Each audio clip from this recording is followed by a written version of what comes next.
governor, I have to ask you about RFK came out and said that he's been promised by Trump that he will be running all health agencies, Health and Human Services, in a second Trump administration. You obviously led the transition in 2016. What do you make of this? What would this actually mean for America? Well, first off, RFK should not go to the bank with that promise because, you know, people get promised. I mean, Trump said yesterday that he's going to have a new cabinet position on inflation, except you don't know anything about it. Like, he's throwing everything against the wall he can to have some stuff stick with some voters to try to get him over the top. But look, RFK Jr. Doesn't know a third of what he thinks he knows, and the third that he does know is usually not right. What about the brainworm? He has a Well, the brainworm. brainworm would get its own protective detail, which is really nice if he became a cabinet officer. Look, I think this is what you're seeing. Trump is desperate to try to grab votes from wherever he can. Yeah. And so if that means promising RFK Jr., a former Democrat, something who has said things that look, Trump is the guy who accelerated the COVID vaccine. Yes, he did. And now which RFK Jr. was against. Now he's going to say, okay, now RFK Jr. can be in charge of that. It shows you his level of desperation.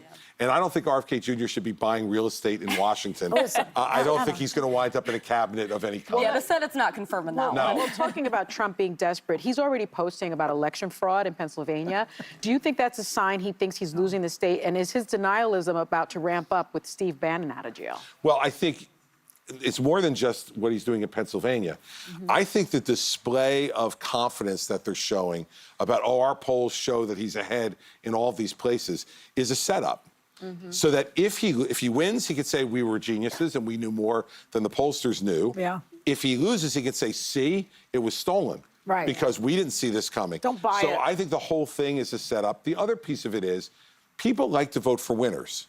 Right? People hate to feel like they're wasting their vote, right? So he wants to project that. That's why I think he went to New Mexico. Not that he has any realistic chance of winning New Mexico, but he wants to project to people that, see, I'm doing so well that I can afford to go to a place like New Mexico for an afternoon because I'm doing well and I'm going to be the winner, so you want to vote for the winner. According to him, he won New Mexico twice, even That's though right. he lost it. It's true. But let's You have the talk last about question for you. Yeah, go ahead. another state to the west, which is California. Yep.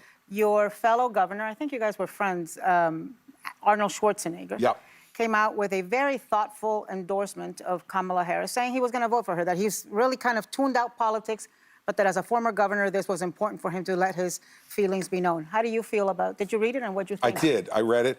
Look, Arnold's a really thoughtful guy, and I think all the different things that have happened to him in his life since he left the governorship have led him to be even more reflective about things. So, look, I think everybody who wants to express themselves should and has a right to do it. Again, I don't think it moves any votes. I don't think you're sitting here if you're an undecided voter and said, oh, man, Arnold Schwarzenegger's for her. I'm voting for her. I mean, he is the Terminator. He It might is. trigger Trump. He is. But what it will, and Alyssa, you're right. What it will do is it's a celebrity not endorsing Trump, but endorsing her, and that will really anger Trump. Yeah. He And will not listen, like Chris, that. it's wonderful to have you. Thanks for doing this again. All right. Thanks to Chris Christie. Great to be here.